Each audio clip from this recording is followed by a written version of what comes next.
know who we are. Hello and welcome everybody to Be the Wellness Podcast. Adam and Vanessa, take two. Take two. It's good because I said some weird jumbled up words on the first take that didn't even really make sense together. Yeah, so you can trust us on this. You're all better off. Yes. Given the amazingness of this podcast, which you're about to hear, we really need to nail the intro. I agree. And we didn't do it the first time.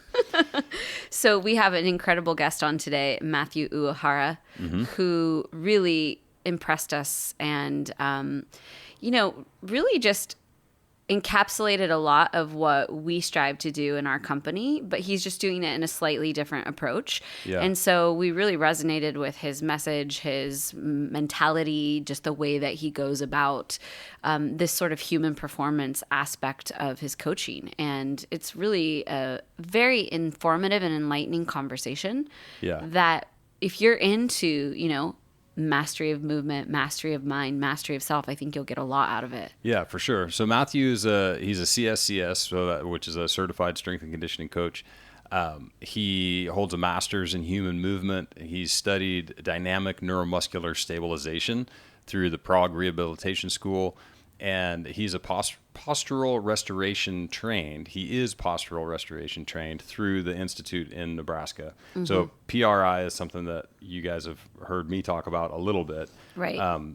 If you've been to any of our retreats, you've probably gone through some of the PRI movements and progressions. Yeah, the things that I've kind of been able to glean from the small dose of it that I've had, like the 90-90 hip lift breathing and the deep squat breathing and the things like that we've done, and some of the like forward reach with the lunge and some of these things. This is all where it comes from. Mm-hmm. And to hear Matthew explaining why it actually works as opposed to me just going, do this and this and this. Yeah. That's just the level of understanding I have. It's fascinating. You've had that anecdotal evidence of like, I don't know why this works, but it does. Yeah. He actually knows why it works. Yeah. And he explains it. And it's fascinating. It's like stuff that when you hear him say it, you're like, oh, wow. Yes. Yeah, no, this is right. How are we not talking about this? Like, how come this isn't so much more common in the S&C world, Right. And, yeah, but it's becoming more so. It right? is, It's really making its way out there. It starts with this podcast. Yes.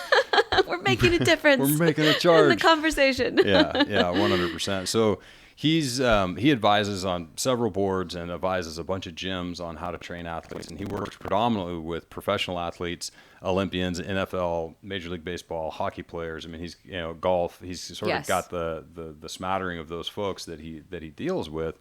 And you'll hear him say it in the podcast that, that's primarily who he works with, but he has a much larger vision in mind for being a better human and interacting, like expanding the human condition, I think is what he said, which is super interesting. Yeah. And he's got a fascinating approach for doing it.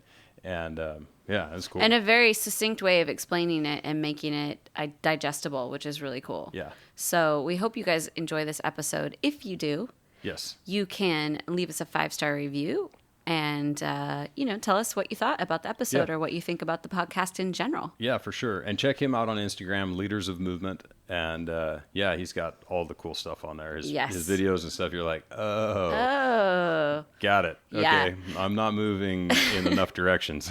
I found myself being slightly annoyed talking to him because I was like, I should be doing more. Yeah. It made me realize, okay, there are places in my body that I need to explore further. And we talk about that in the podcast. But he really is, he's very inspiring and starts making you look at your own approach and, where some of those holes are and how you can expand your humanness outward. Yeah. And it's cool. Anyway, I could go on and on, but you guys just need to just listen and let him sink into the deep dive and I hope you get something out of it.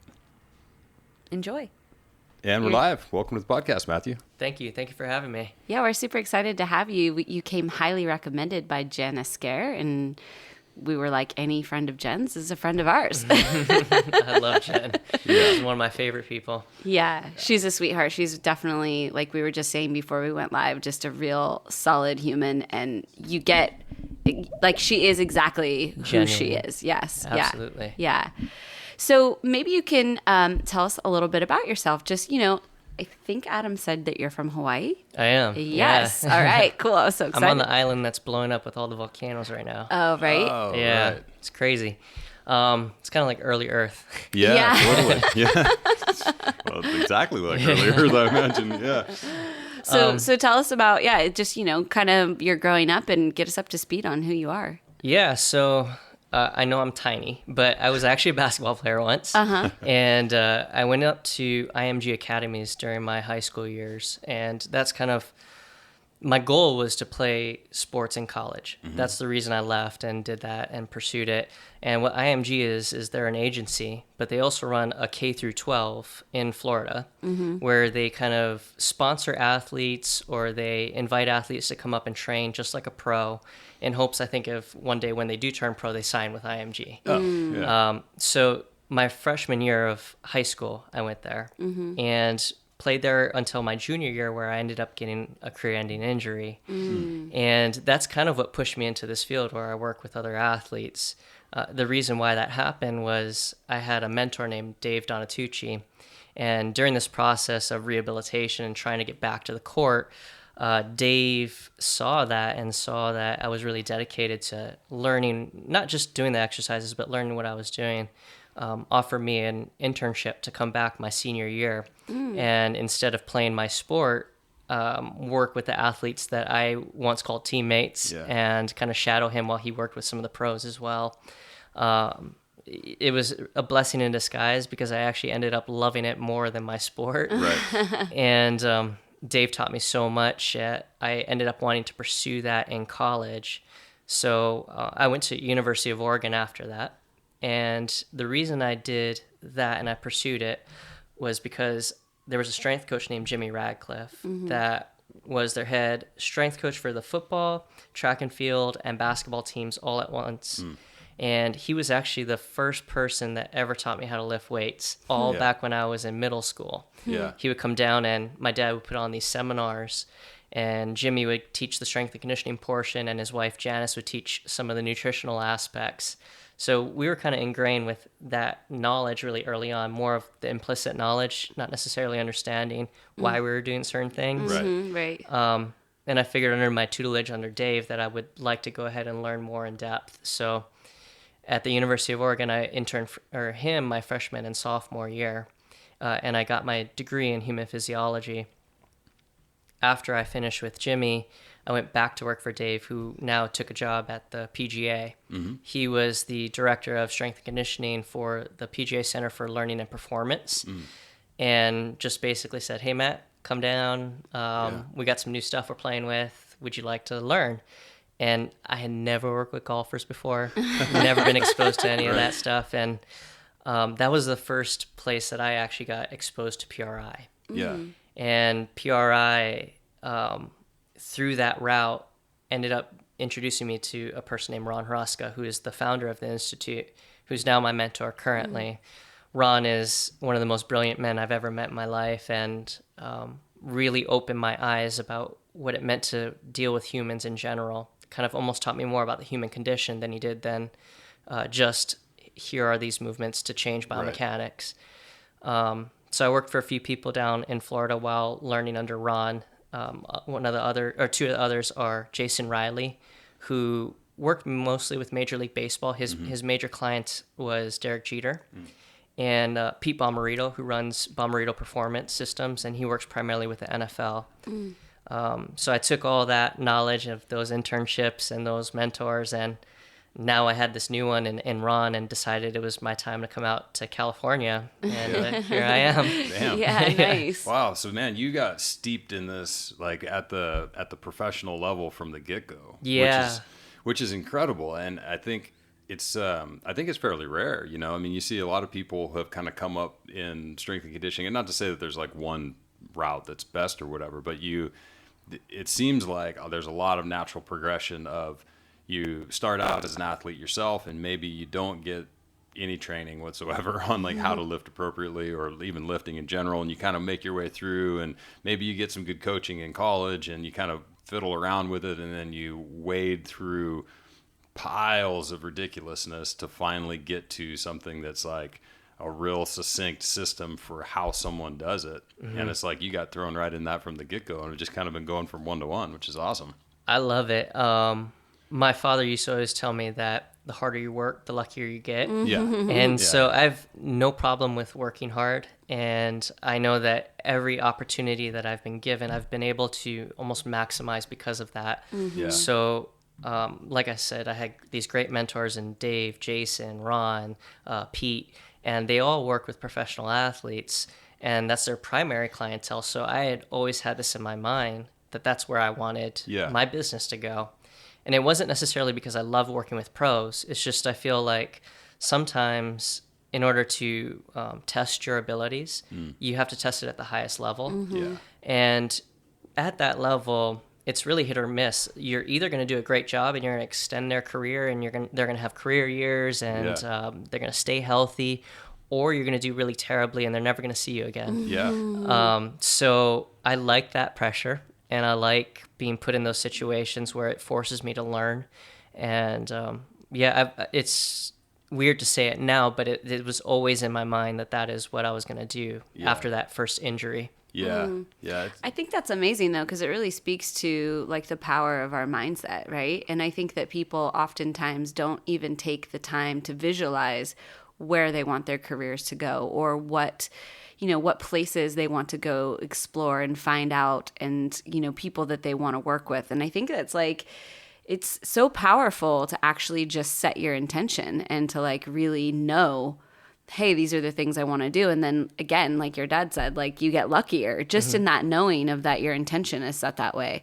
So I'm curious for you, with someone that like thrives kind of on that pressure, working with some of the bigger people in the industry, what are the tools that you call upon in that to like not break under the pressure, but to actually thrive in that position? Yeah, I think that for me, I'm like we were saying earlier, I'm confident in my work ethic. I know that I work extremely hard when I'm not with them. I know I put a lot of time into creating their programs, and I do my best to educate myself as much as possible so that I know that when I fail, the failures are in good moral standing. They are coming from a good place because I did try my best. Yeah, totally. And I think it's okay to fail then. I think those are the times when you can really grasp the lessons of the failures. Yeah. But if you had never put the work in and never really understood that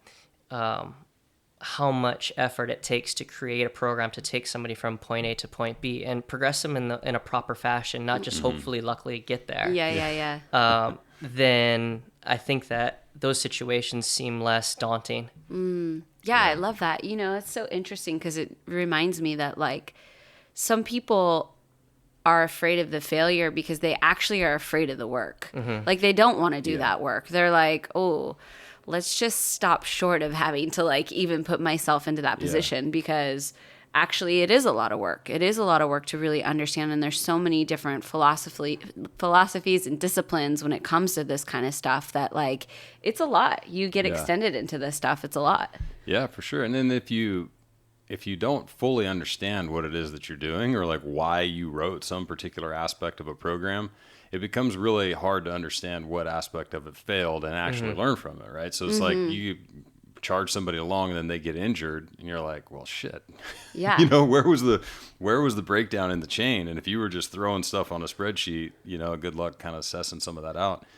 So it's one of the things that I think is really interesting about what you said about working at a high level with pro athletes. And I think a lot of people don't fully grasp just how sensitive of a situation that might be, right? Like if you injure somebody, that's it. It's millions of dollars. Millions of dollars, right? And go ahead. Sorry. I was saying, and they only have a short amount of time to maximize that, right? Right. Their careers are quite short in retrospect if we're looking at them compared to other careers where you might have 40, 50 years to put in. Right. Yeah, you got to do it all in one shot. And it's something I think is at least just kind of in the common terminology when people talk about it, they're like, oh, well, what do you think? You're a pro athlete? You see somebody who's training really hard and they're like really going for it and they train every day, arguably probably overtraining. But there's this stigma or this thought process that, pro athletes must train at this ridiculous level. And I think that's probably not the case in a lot of, I mean, they're genetic specimens for one, but it's like if you watch their training, the balance of recovery and movement patterns and all of these things, there's so much more emphasis on that than there is just hard charging. So I want to dive back in a little bit to the PRI stuff. So PRI is, I always screw this up, a Postural Restoration Institute, right? Absolutely, yep.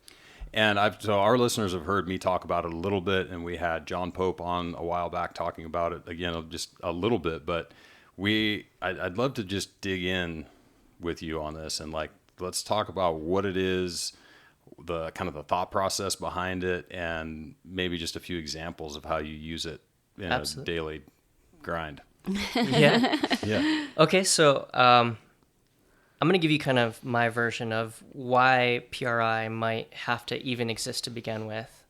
And that is all from an energy conservation side of things. So if we look at these bodies and if they weren't organisms and they were just objects, an object that is completely symmetrical is much harder to initiate movement from, meaning that you have to overcome so much more inertia because it's evenly distributed through the floor. If an object is tipped one way, it's much easier to continue to tip it to go that direction or to tip it in the other direction because it's teeter-tottering, right? So there's much less force to overcome when an object is asymmetrical as opposed to when it's completely rigid and fixed in the floor. So I think that is the whole reason why PRI even has to exist to begin with, is because we are those asymmetrical objects. And there are many weighting systems within the body, such as the liver, and the liver is a huge one, that change where our center of mass is located. So our center of mass, so just to bring it back to the liver, we have one on the right side of our body where we don't have one on the left. And we have other asymmetries as well, but not enough necessarily to balance out this. Because where the diaphragm has to take a path when you have a liver that's located there is a little bit different than on the other side of the body. What ends up happening is that the connections become a little bit thicker, and they're ipsilateral connections, meaning that they're on the same side of the body. So they're thicker and they're longer on the right side of the body than they are on the left. They actually attach to one vertebral level lower on the right side of the body as opposed to on the left. So when you inhale, which is when the diaphragm contracts, you have a little bit extra pull on the right side of the spine than you will have on the left. And all this weighting and torquing that happens ends up getting this object, this organism, to start tipping one way.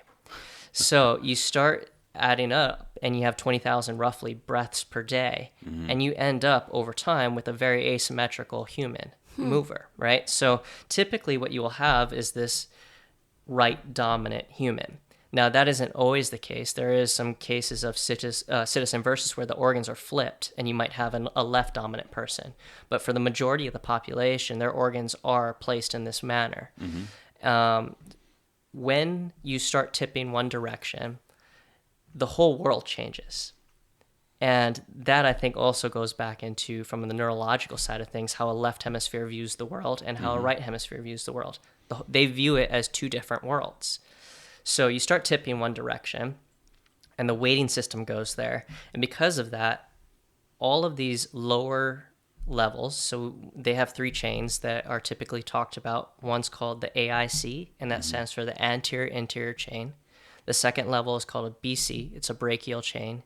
And the third level is the TMCC, and that stands for the temporal mandibular cervical chain. So when you start weighting a system over to the right, the first thing that goes over there is this anterior-interior chain that runs from about the diaphragm down to the floor. And it's different on the right side as opposed to the left. So you become dominant in what we call a left AIC stance, a left anterior-interior chain stance. The next thing that happens is because that weighting system goes over in that direction, you have to have these counterbalance or these counter rotations that happen at the levels above it. So thorax attempts to come back to the left, but it doesn't always get there all the way. And that's where that second chain comes in, that brachial chain. So the second dominant PRI chain pattern is called a right brachial chain. The third level is that because these torques have happened, the horizon visually and from an auditory side of things has changed as well. So you try to orient your world a little bit differently because the stuff underneath it has changed.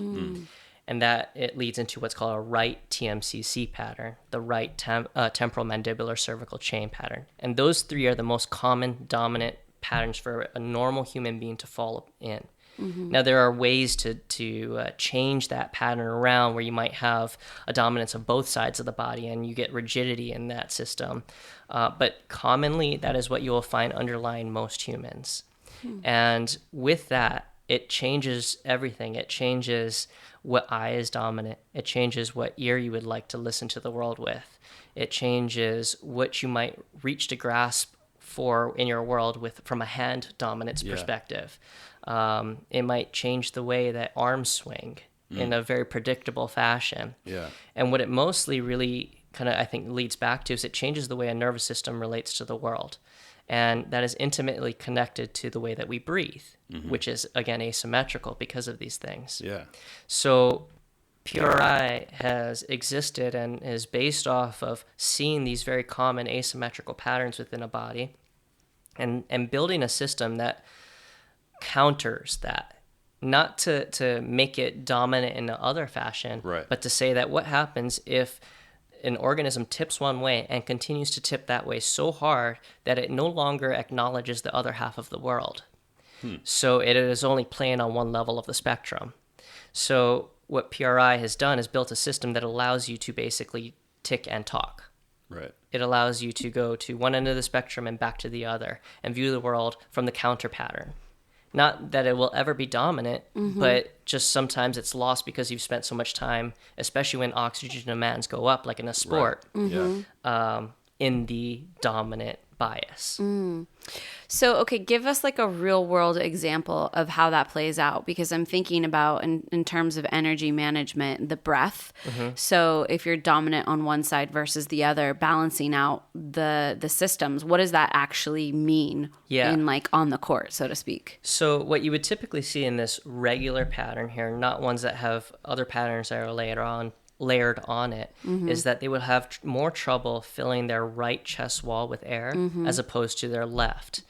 And that has a lot to do with an overdominance of this diaphragm that's on this right side as opposed to the left. It has a lot to do with how ribs flare differently from side to side. So what you might see in a mirror, or if you're evaluating a client, is more of a left rib flare from the anterior portion as opposed to the right side, which is more compressed and locked in. What you might see is when they start to inhale, they might become overactive in the right side of their neck as opposed to the left, which stays quite quiet. And the reason why is because they're trying to lift ribs open to fill They're trying to that force right lung. it, basically. Okay. Yep. And what you'll even see, and I don't know if this is the case, I don't know if this is the reason why, is that if you look at dissection labs or if you look at cadavers, you have 3 lobes in the right lung as opposed to 2 on the left. And my thought process behind that is not just necessarily that the heart fits within the left side, is that it needs more alveolar sacs to capture the air that is available when an inhale comes. Smaller or less volume in general. So you need more opportunities, basically. So that's a very, very common pattern that happens there. And there are ways that a human will survive because you're going to breathe no matter what. That layer onto that and make what you would observe from an evaluation side of things much more complicated. The ones that you like to see are the ones that play out exactly the way that you would expect, because that's easy to deal with. The ones that are harder are the ones that don't sense either side of their body well.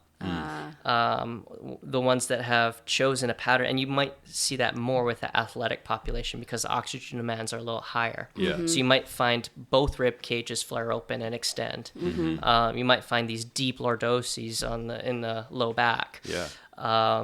You might find a neck that's toned up on both sides. You might find a head that falls forward. There are very common things that happen within the athletic population that don't necessarily happen with the general population. Just because of they're working harder in general. So, I mean, the lordosis is something you see a lot, right? I mean, this is like, it's football butt, right? Everybody's got that just super sharp curve. Or gymnastics butt. Or gymnastics, exactly. Both sides of that. So the way that this plays out, though, for the most part, is some sort of a lack of optimization for performance. And then also, interestingly, you're the first person I've heard say this, is that there's some level of the way you perceive the world that changes. Yes. It Which totally is makes sense, though. Fascinating. Yeah, Yeah. it totally makes Yeah. sense. I mean, if you think about just even inner ear dynamics, it's like you get on a merry-go-round for a little while and get off, you've completely changed the way that you perceive the world. Like your body doesn't work right in that perspective anymore. So I mean, it completely makes sense. It's interesting because you think of yourself as very symmetrical as a human. So You it's do. like, it's weird to think like, oh yeah, you're right. We are very asymmetrical on the inside.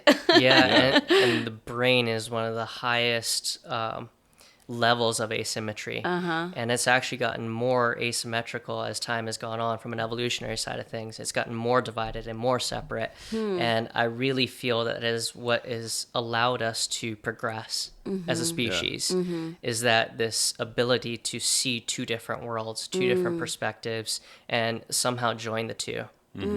That's so interesting. So how do you use this personally, like in your practice? It's in every single thing that I do in some way, shape, or form. Okay. I was having a conversation with another strength coach the other day, and we were talking about very simple ways how you can change your body position as you're cueing from a coaching side of things to help pull somebody into their counter pattern, something that they are having trouble doing. Let's say that they are dominant from a right visual field, for example, which is very common within this PRI pattern. I can cue them from a front left, and it depends on my spacing too, right? And if I am anterior and to the left of them, in this frontal plane, then I can make them attend to a different world than they were attending to before. And attention brings motor unit recruitment. It brings awareness, which if it is perceived as healthy and non-threatening, they will tend to explore further. So they will tend to shift more that way. Yeah. And because I'm cueing them in their non-dominant ear, they're getting a little bit more attention there, which we have these ways. So there are binaural neurons that are asymmetric placed within the ear that tell us where sound is coming from. And if they have a sound that's coming more immediate left than they have that's coming more immediate right, they can actually allow their bodies to understand that there is this shaping from an acoustic side of things of a territory over there that needs to be attended to even more than they would attend to in the past, because this is not their dominant pattern. So when I'm cueing from the left, if it's a new pattern with somebody, I'll start proximal. I'll start really close to them and almost like hold their hand. Not in a sense where I'm touching them, Right. although touch is sometimes important, but hold their hand through these movements, which are complex and foreign to begin with, because it is we want to introduce this as safe. The moment that they start to feel comfortable within the pattern, I'll start to distance myself and make the pattern more independent of them, so that they start to own it and start to realize that they can have that pattern without necessarily Matthew being there with them. And again, it's from attention, from a visual as well as auditory side of things on their left side. When I know that they have that well, I'll say, can I stand to their right? And they still own it. Meaning that, if they're in, let's say we're doing a lunge on our left side, can they lunge and stay in that left hip while I am in their visual right and auditory right fields? Right. And that's a very hard thing to do, because it counters, it goes with their bias. They would like to attend and shift back to the right. Sure. They wouldn't like to stay in that hip. But if they can stay in that left hip and attend to me cueing them in their front right region, then I know that they own that a little bit better. Then I say, can I remove myself completely? So I'll start to wander off in the gym, Right. knowing that I'm keeping an eye on them, but Sure. I'm not around them anymore. Yeah. Right. So kind of a hierarchy of values for me is that I want to take them to their non-dominant side first. Then I take them, while they're in their non-dominant stance, to their dominant sensory perception. Yeah. And then I will remove myself completely. And with all of those come a difference in distance as well, proximity. So that is one way that we can take these PRI values and take a simple lunge, for example, and turn it into a whole philosophy. Yeah. And there'd be different levels between set 1 and set 4, for example, of complexity by me just changing my body position. Yeah. The exercise didn't change at all, Right. but it did. Yeah. Mm-hmm. That's fascinating. It reminds me of learning how to swim when you're a kid and you're in the pool, you know, and the person, like, they're holding your hands in the beginning and you're kind of gaining that spectrum of like utility in your body, and then they back up a little and make you swim to them, and it's kind of like that very primal innate thing inside to like want that help. But if you can step that person away slowly and methodically, they gain the wisdom for themselves. Absolutely. Yeah. And there are different words to choose as well. So we talked about these asymmetries within the brain. Hemispheres light up and get curious about different words. So most of the world views the left as being the language center of the world, and it is. However, the right can attend to language as well. And different words mean different things to different hemispheres. Now, when you have this right dominance, you have left hemisphere dominance of the world. Right. And with this comes a little bit more of a narrowed focus. It comes much more localized. It becomes, I am the right choice, and I am satisfied with that right choice, and there are very few other options out there. That's much more of the way, and I'm generalizing, but that's much more of the way that the left hemisphere view the world. I can use things like reaching, like the word reach, and it attend to different things, and it mean, so just to take this back a little bit, reaching for the right hemisphere is its way of alerting it. And the reason why I say that is that when I reach out into the world to take a piece of it, I'm reaching out to a global thing in which everything is everything. And the object in which I reach to is a part of the things around it. Yeah. It is not just the object. When I grasp something, I have taken a piece from that world and I have made it smaller. I've fragmented it. I've abstracted it. I've decontextualized this object and made it a word or a tool that I can utilize. And then I return it back into the world, which is my right hemisphere. So these things work together. So as I'm cueing people, if I want to get more right hemispheric activity within a movement, I can ask them to reach for something, or I can ask them to imagine something, which is much more of that world over there. Yeah. And like I said, I'm generalizing a little bit, but you can bias them without them not necessarily knowing what you're doing. Right. And that's, I think, much more influential. Yeah. And so when you're doing that, so let's say you're using these various verbal and positional and auditory cues, as they start to own that position, will it stick? You know what I mean? So you're getting them there using these cues, but then eventually it'll just stay, huh? You get them to that point, and then here's the last level of it. You ask them to teach you the movement. Yeah. So that they have to take it from just implicitly going through that motion to now turning those actions into, like we said, tools in which words are a part of, that they can describe the movement to you, and they can describe feelings, which joins the halves of the hemisphere. So it joins a left and a right when you start to describe feelings. They don't have to know what muscles are working or anything like that. They just have to understand why they're doing certain things. And then you ask them to say, where does this apply in your sport, or where does this apply in your life? Because then they take that and they reapply it. They reintroduce it to more of a global pattern. So oftentimes we'll do a lot of hanging, for example, and hanging, let's say for a football wide receiver, I'll ask them, why do we do this?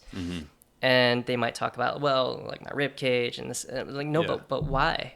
Yeah. And the answer for me is to catch touchdowns. Right. Yeah. And so now they say, oh yeah, that kind of is exactly like that. I'm trying to get vertical. I'm trying to get above the cornerback. I'm trying to get as tall as possible, all while holding a good position so I can manage this ball that's coming towards me. Yeah. For a basketball player, it might be to block shots. It might be to get rebounds. It might be, something different. For mom and dad, it might be to carry my kid above my head. Or get something off the shelf, right? Exactly. Yeah. I'm glad that you're saying this, because I actually was in my my mind going through, like, I can really make sense of why an athlete would get super interested in this, because obviously, like, there's real on the court reasons, like positional reasons and recruitment reasons and all that stuff. But for lay people, just like moms, dads, people that are trying to train just to be healthy, what do you find that they can connect with in this stuff? I mean, besides just picking up your kid or general well-being, you talked about how it changes the way you relate to the world. So I'm curious, like, how do sort of normal people take this in and make it their own? Yeah. So the way I feel about that question, I think it's probably the best question I've been asked, honestly, because here's where I really feel it. I do work with athletes, but for me, it's not about them performing well at their sport. Yes, that's a great goal to have, but that's a part of it. It's what do you do after your sport? How do you become a good human? And so that question, when you're asking about more of the general public, is more about where I'm interested in. Yeah. The territories that we have around us. So I'm sitting here and I am comfortable with a certain region in which I'm speaking. I don't know your office very well. I don't know a lot of the things that are around me. So what I can map within my brain is a very small area. But if I go into the gym, I know the gym very well. I don't necessarily have to attend to most of it because I understand that it's there, and I realize that most of the gym has not changed since I've seen it last. I feel very comfortable and my territory is now expanded. Now, a part of that has to do with how well do we move within that territory. You find people like grandma and grandpa that shuffle their feet across the side, across the street when they're trying to cross traffic, for example. And one of the reasons I feel that they shuffle is because they're trying to manage their environment. They don't feel comfortable with this vast territory around them, so they have to look down at the floor because I can see the floor. The floor's not changing. I have to shuffle my feet because the more I pick it off the floor, the more that becomes unexplored territory. It was once before, but now with this new brain, it is not explored anymore, and I can't necessarily control it while keeping the other foot on the floor. I tend not to swing my arms too much because the more I swing my arms, the less stable I become, which makes me a better mover, but it means that I can't control those things. So with the general public, what I feel that the power of PRI does is it allows them to move more freely at a baseline level. So it changes biomechanics a little bit. But by changing biomechanics, you tend to now feel more free to explore different parts of your normal daily life that you wouldn't have explored before. So the territory becomes more vast. You explore more parts of your emotion than you would have not necessarily done in the past as well, because the wider your emotional range, the less controllable the outcomes can become as far as responses, whether it be from your spouse or your kids or whatever. The next level of that is that maybe I can try activities that I didn't think that I could have done before because now I feel more confident in this new body. So it allows you to enter into unexplored territory a little bit easier. So I feel that it expands this human condition really, really well. And it is the first system I feel like that I've been through, because I've been through a lot of systems that I think that's the end goal, is to improve the human condition. And when you talk to people like Ron, and there are a few others at the Institute that are really well versed in this, that is what they talk about. It isn't necessarily that I'm trying to get a hip to adduct and which is important too, but it's with this end goal in mind of getting to the point in which that person feels comfortable adapting to a gigantic world. I love this. This is, I mean, this is so in alignment with like what we stand for. So it's just like you're putting it in a different language and context, but it's like this is what we strive to create too, and it's just so awesome to hear it from this perspective. No, it's very succinct. Yeah, you're nailing it. Yeah, you are. Yeah, you got me. I'm in. Where do I sign up? All right, now what? So this was a question that I actually asked Jen when she was on the podcast, and what was that noise? It's a squirrel. Oh, a squirrel. Weird. And so it was just related to movement and our body's willingness or unwillingness to move based on our comfort level with the position. And I think this is, I'm maybe reiterating what you were just saying, but like in the splits, for example, where if you stand on one leg and kick a leg out to the side, you can get 1 degree. And if you do the other side, you can do that. But when you try to do both, you're not going to necessarily get the same degree of opening, right? Because your body's like, what are you doing? It's an open chain. Yeah, this is like, what's going on around here? Mm-hmm. And so I'm wondering how, like, what's the approach to feeling out these corners of movement, hitting end range here, there, and everywhere, that where you can start to develop that trust or the knowledge, I guess, of your body's trust of your brain, or however that goes, like whoever's actually in charge, like how do you convince that slowly but surely from the athlete or from yourself? From yourself, yeah. So the way that I approach it, at least personally, is that I try to find at least an uncomfortable situation that I deal with every single day. And that can come from a physical level, whether it being that, like, for example, last night I was trying a different forearm stand balance that I had never tried before, just a different hand positioning, or it can come from an intellectual level, and that's more so about where I tend to go more often. I tend to read books that are outside of my field that push me to think a little bit differently. I'll watch lectures that are from people that I've been, how am I going to say this? I've been aware of their information before, but maybe I want to hear it in a different light.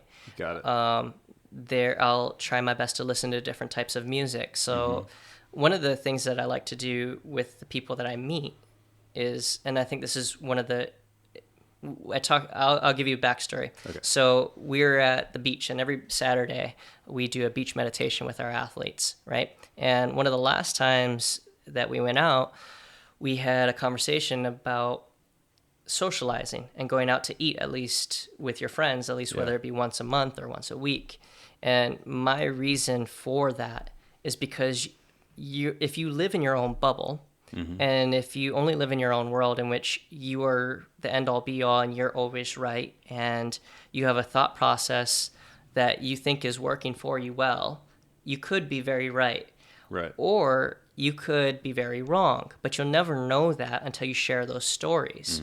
So when you go out to eat with somebody or a group of friends, and I choose friends for a reason, because friends are going to be honest with you, and they are going to have a comfort level with you in which you can be a little bit more vulnerable with them than you would be with other people. Right. You're going to tell your stories. You're going to give your thought process about a subject matter, whether it be like, oh, what'd you think about this movie, for example, or I read this book, what'd you think about it? Within that conversation, within that socializing, you're going to hear different perspectives. And you may hear one that you've never thought of before, that never occurred to you. And that, if you're willing to, can lead you down another path in which you say, maybe I need to explore that further. Right. So when it's time for you to be alone and isolated, you can go ahead and research down that level. So I have conversations with my athletes all the time, and we talk about wild things. Right. We might send each other funny videos through Instagram. We might talk about, oh, did you hear this about like this guy signing for this or whatever. But the whole point of that being is to create a connection in which we share different opinions. And it's not one-sided. It's not me giving them my perspective and that's it. Right. It's a discussion between the two of us or however many is in the group. And they help me grow every single day. So that would be my way of approaching it, is that you want to encounter these things that make you feel slightly uncomfortable all the time. Yeah, it's like the hormetic response to just, everything. Right? Just enough. Well, I think you have to curate a friendship circle that is like that, though, because a lot of people do surround themselves with yes people, so to speak. So like people who will just tell them they're doing a good job or tell them they're right. I think it takes a certain level of actually being okay with being vulnerable. And I'm just thinking of one of our good friends, Nadia, who will like definitely tell you what she thinks. Yeah, how it is. She's the one. Yes. She needs a sounding board. Good. But she's a high value friend because we know when we talk to her, we run ideas by her. Like we're going to get real, honest, sincere feedback, and it probably is going to encapsulate a point of view that maybe we didn't think about. So like, I think it's just important to maybe add that little piece that like you have to actually be willing to surround yourself with the people who will give you that, you that extra, A little tap in. And to go back on your question about finding these things within your bodies. You talk about end ranges and all that such, right? So taking that same philosophy, you can go back and see many different styles of movers. So one of the other things that we do on those Saturdays is normally I train the athletes in their specific sport. So basketball will come in at one time, hockey will come in at another time, and such. On Saturdays, it's different. All the sports come out at the same time. So they get to see dancers moving in a different way, basketball players moving in a different way, hockey players moving in a different way. I move a little bit differently. We have yogis out there sometimes. And all of those people have a different perspective on what movement is. Right. And what you can do by seeing all these different styles of movement is a basketball player can look at that situation and say, hey, I don't have that quality. I think if I had that quality, I might be able to do this, this, and this on the court. Yeah. Whereas the dancer might say, man, that tall basketball player can control his verticality so well. And I, as a short ballet dancer, need to include some of that in my life. How do I grasp some of that information and apply it to my field of expertise? Yeah. So it's constantly seeing and hearing new ways of going through things. And oftentimes what we'll do is we'll have athletes that are the veterans that have been with me for a little bit actually run portions of that beach session. Yeah. So when we go through a mobility session, they'll run the group through the mobility session. They'll teach. It's their time. Right. And they will give different words, different cues than I would have used, obviously. And by hearing it said so many different ways, sometimes one way might click. Yeah, for sure.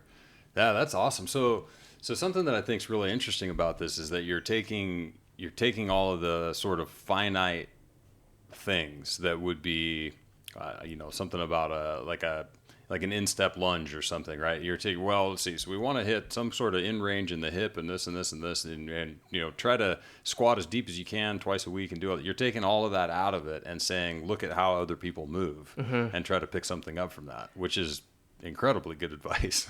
Yeah, I think sometimes if you get too detailed in the coaching as well as from their perspective, if they get too detailed in how I'm moving through this range, it doesn't happen naturally. So it's not something that they're going to do when the conscious control is left them, right? Which happens a lot in sport. It happens a lot in life. Yeah. A lot of times in life. Yeah.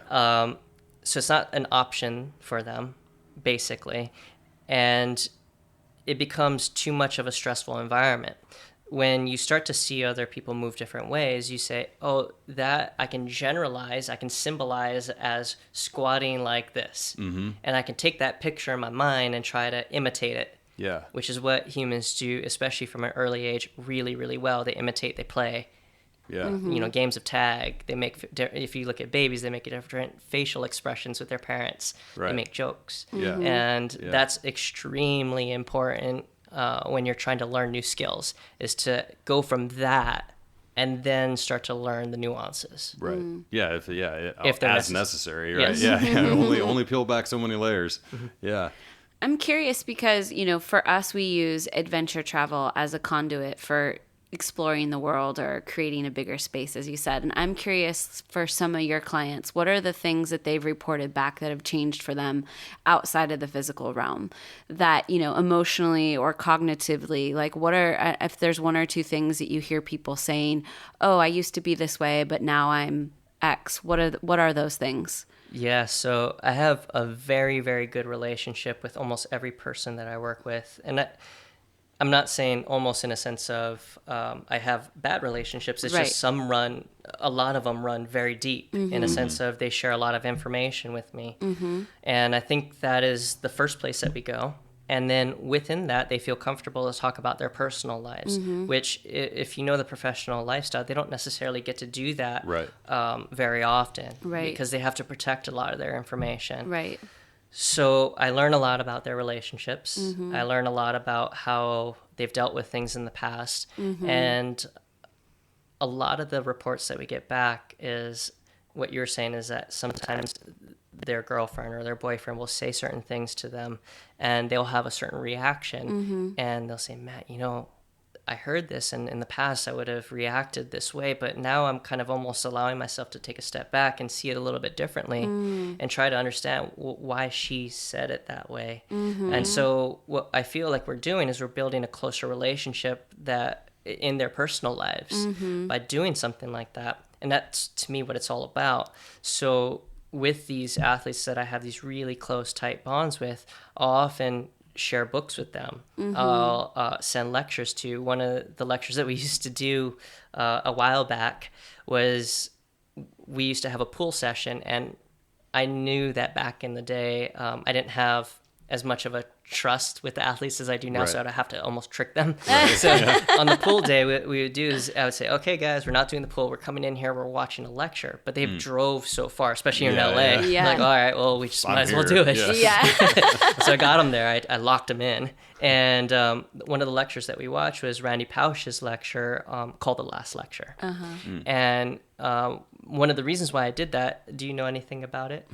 Okay, so The Last Lecture is given by this professor named Randy Pausch, and he's passed away by now, but he had cancer. And the series that he created was that based off the theme that if you could give one last lecture before you died, what would you say? And so I would have them watch this, and I'm not going to give any of the punchlines away, but that was my first introduction into getting them to see that this is bigger than just training for the NFL Combine. This is bigger than just getting your next paycheck in the NHL. This is about human connection and those people around you. Then that slowly became, I had them watch Jiro Dreams of Sushi. And that was another one. And so every year I would find something new for them to watch, and I would kind of sneak in these bits of information. And one of the ways that I've found to do it as of late in these last couple of years is through these beach meditations. So every single meditation that we do, we have a different breath style, and we have a different philosophy that we talk about. And it's just a little story that we give them, and it doesn't have to come from a philosophical side of things. It can come from a personal story of mine that, being a former athlete as well, can draw on to kind of connect with them a little bit. But they are to get them to see that, hey, these philosophies that we're talking about, whether they be from a PRI side of things, strength and conditioning, breathing, they run much deeper than the superficial level of just playing really well at your sport. They are about being a great human, and you will see the growth throughout the off season. It's really cool to be a part of that from the maturity side of things. Like I get really young athletes in, and so from the beginning of summer or the beginning of the off season to the end, they're different people. Wow. It's fascinating. I love LA. Like, I love that this conversation is happening, and that we live in a time where, like, that you're talking about, it just being bigger than whatever. We're so tunnel vision, and we're taught to be that way from a very young age, to be focused and, kind of rein in our natural wildness when we're children. Everyone's trying to, like, get you to rein it in. And it's nice that, like, there's this conversation about the bigger picture and expanding out, zooming out on it all. Yeah, absolutely. And I don't think it can always be that way, though. Right. I think it's very important that comes secondary. And the reason why I say that is that there has to be some order set, some set of rules, some set of values that we put in within our world first. And they can come from a hierarchy of values where we're talking about the way people move. Right. Or they can talk about, like what we're talking about, more of a moral value system that allow the person to explore the edges. Sure. You still have to have north, south, east, and west. Exactly. Right. Yeah, that's fascinating. So it's one of the things that it's interesting talking to coaches, and this was my experience when I was coaching people in person, is that it takes about 2 minutes to start getting into somebody's personal life. Oh, you know yeah. what I mean? Like, you're like, all right, what are we doing today? Oh, man. You're like, oh, okay. Here I we guess go. this is one of these sessions. And you're the first person I've ever talked to who has, like, taken that on and is trying to make that a beneficial aspect of what you're doing. Like, I feel like most people that I talk to are like, I'm just trying to figure out how to get out of here without having another conversation about, so-and-so's grandma or whatever, And so I think I got to commend you for that. I mean, that's a really incredible and super important way to dive in with folks. Because, I mean, it's it's the most meaningful stuff at the end of the day, you know? Yeah. Well, and how you do anything is how you do everything. So it's not like you can talk to them about movement and then say, oh, but could you please exclude your emotions from this conversation? Because we're only talking about movement. And it's like, it just doesn't exist. That's not the world we live in. I think the best trainers, healers, whoever are really just embrace the fact that it all works together. You know, you just have to embody the whole thing in order to get the best results. Yeah, and I think it allows me to be the best coach that I can be for a couple of reasons. But one, just to take it more superficially, is that PRI is very weird. Yeah. And a lot of the things that I'll do from a strength and conditioning side of things are very weird as well. There are a lot of things that I've made up that, well, I don't know how to say that I've made them up, but there are a lot of things that we'll do that aren't necessarily in a traditional strength and conditioning realm, that if I have that greater kind of thought process in my mind where I'm allowing them to explore more of the human condition, by preaching a movement philosophy that does the same, it allows for the two to kind of grow together, because they now view movement as outside of this little contained box where they just do their squats, presses, and cleans, or whatever. They can now maybe do these very non-traditional movements that I view as very beneficial, but maybe they wouldn't have seen it that way as well had we not had these discussions. That's I'm glad you brought that up, because I wanted to circle back actually and ask how you convince somebody that you're progressing them through a lunge by just moving around the room, you know? And this is how you do it, right? I mean, they just fundamentally trust that you're like, I don't know what he does, but it works, you know? I'm like, I got that figured out, which is cool. And they'll feel a little different. That's the point. So you're with those moving around and different, like adding complexities about where you're changing, where you cue from. You're not necessarily telling them all this stuff. But they feel a little bit different after they've finished. And they may have gotten better at the movement, but not know why. And it not necessarily always be about the frequency of the movement, because you can do a lot of things with not a lot of attention and not get better at them. There's people that try to learn how to handstand and they just keep trying and keep trying and keep trying, and they can't handstand. But you add all these different levels of information that are kind of hidden within there, and they have these tiny little lessons about what it means to be on your hands or like you said, within a lunge, and somehow they just got better.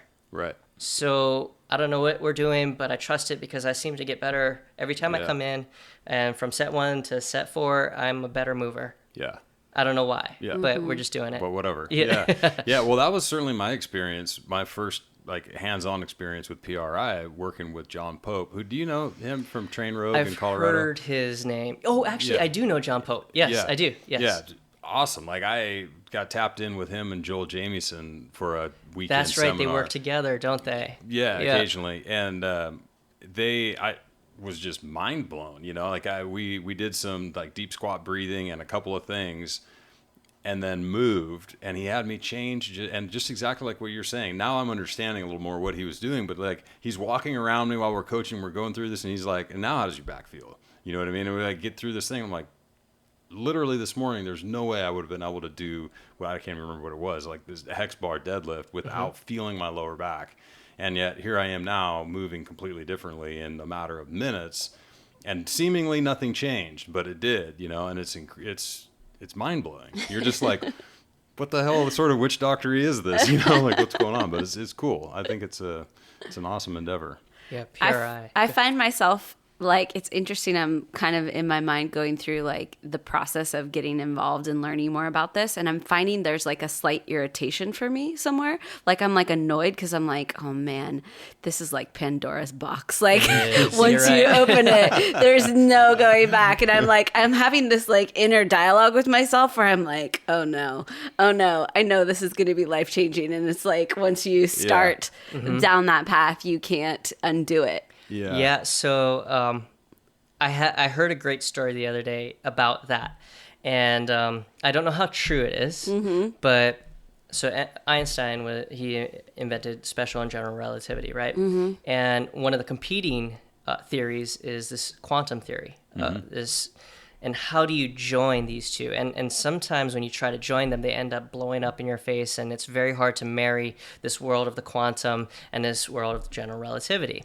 So what I heard is that one of the last equations that he had kind of scratched out on his chalkboard was a reference to quantum mechanics. And so till the day he died, he was kind of frustrated about how do you marry these things, because there's this gigantic world out there that seems to work, but I have no clue about how to bring that system within my system. And so to me that was relieving, because here's one of the greatest thinkers of all time, and if I can't get it all figured out, hey, that's okay. Totally. we can continue to grapple with these things. It's okay, right? So I don't know how true it is, but it made me feel better. That's awesome. I love that. Well, I mean, it makes sense, right? It's like the unifying theory is just something. And it exists everywhere. So Matthew, do you surf? I bodyboard. Okay, you bodyboard, I didn't really have anybody teach me how to surf. I know how to get up and go straight. That's about it. But boogie boarding, bodyboarding, I love that. And I just haven't been out here in California. It's too cold. You guys want it? It's so cold. I know. When we first moved, so I lived in Hawaii for a couple years on Maui. And surfed. I fell in love with surfing big time in like my late teens, early 20s, and moved out there and tried to get myself into some big waves and do all that good stuff. But originally we're from Northern California. So I moved from there to Hawaii and then back to LA, and I was like, oh no. It's like 50-degree water, 80-degree water, 60-degree water. I was like, nah. I moved the wrong, I did the wrong circuit, because coming here now, when it's cold and it's wetsuit time and all that, it's hard. It's really hard. And the waves here, actually in Venice, Santa Monica, are pretty much terrible. So you've got to travel north or south, and it becomes pretty. Yeah, it makes it a task. It is a task. You've got to be committed, and then you go surf for 2 hours and you're exhausted and you can't do anything else for the rest of the day. That's our problem. It's it's the least productive thing we could possibly do is go surf, and then you come home and you're like, oh, I just want to eat a huge burrito, hang out, and you're like, how do people get up and surf in the morning and then go to work? I don't get it, but people do. So before we wrap this up, I really want to touch quickly on any kind of nutritional advice that you give folks, or sort of your point of view when it comes to that, or do you not deal with that with your clients? What's your approach? So I don't, I study a lot of nutrition, but I don't give any nutritional advice just because I would feel morally that it was inappropriate for me to do that. So I reference out and I use Derek Johnson. He runs a company called New Metabolism. And he's right here on Wilshire, does a lot of great work with our athletes. And what I really like about him is that he was a patient himself. And I feel that I was having this conversation with another strength coach the other day, and he was talking about his injury past and his kind of way into PRI. And I told him that I think that the people that were patients themselves, or the people that have gone through the most failures in their lives, end up becoming the best practitioners. And so you can empathize with a client coming into your practice. So Derek dealt a lot with his gut and how he healed his gut to help with a lot of the symptoms that he was dealing with. And so understanding the connection between the gut and the brain, which he does a lot of research with as well, and the body, was one of the reasons why I felt extremely comfortable referencing to him. And he hasn't let us down. He does extremely good work, and the guys all love him. Awesome. Awesome. I'd love to get connected with him. Absolutely. Yeah, it's super cool. I was just curious because obviously in professional sports, you've got to manage inflammation. I'm sure that's probably a huge priority, but also they've got to eat they've got to eat a lot. So to have a diet that's kind of pared down or eliminating is tough for folks who need to be eating a lot of food. So I'm just curious. It'll be interesting. I'll have to follow up with him and hear more about his philosophy. Yeah, he's excellent. Yeah. Cool. Awesome. Well, thank you so much for being here. This has been absolutely enlightening. Oh, you're welcome. Thank you for having me. Where can folks find you? Instagram. Yeah. Leaders of Movement is the, what do you call it? Yes, your handle. Your handle. I'm new to Instagram. Me too. So, it was people like Jen, like you mentioned, that actually encouraged me to get into that. So, yes, at Leaders of Movement. Yeah, that's the spot. Yeah, and you always post super cool stuff, and people will get a picture or an idea really quickly of what you mean by non-traditional. Standing on the top of a Bosu ball, swinging your leg in circles, and controlled. I was thinking about that. I'm like, all right, there's some things I need to add to my repertoire. Awesome. Thanks, Matthew. Thank you very much. And that's a wrap, folks. Mind blown? Yeah. I'm pretty sure you are. And if you are interested in having your mind blown even more, you should hop in to Unveil Your Wellness, our complete wellness system that kicks off tomorrow, Monday, September 3rd, which I will have you know is the day before my 40th birthday. Yes, it's the last day of 39hood. It is the last day of 39hood. Of 30hood, yes. This is about to expire. I am about to officially hop on over the hill. And so, hey, for my birthday, maybe you should join Unveil Your Wellness. Yeah, Celebrate the month with me. Yeah. Is 40 actually over the hill? I don't think so. I think I don't even know. I think whatever age I am is going to be the new 30 forever. Yeah, that's possible. I don't know. But if you are interested in this kind of stuff that we're talking about in this podcast, really expanding your humanness, and that is really in the energy and the model that we wrote Unveil Your Wellness. If you guys have tried it or have been in there before, or folks that have been there, you know that it is not just a strength and conditioning program. It is a whole life living master your shit system. Yeah. And I think Matthew might have done a better job of explaining what we're trying to do than we ever have. He actually did. That's what I kept thinking the whole time. I was just like, yeah, this is exactly what we think too. This is what we stand for. Yeah. And it really is what our program's all about. So we invite you to join. Get in there. Yeah. Whenever you listen to this, you can hop on in, even if it's, already kicked off on Monday. Maybe you listen to this later in the week. I think you can join up until... You can do it. Click the link. Yeah. It'll happen. It'll happen. Yeah. So we hope to see you in there. Have a great rest of your week, and we love you. Bye. Bye. And I don't think I would be me without you.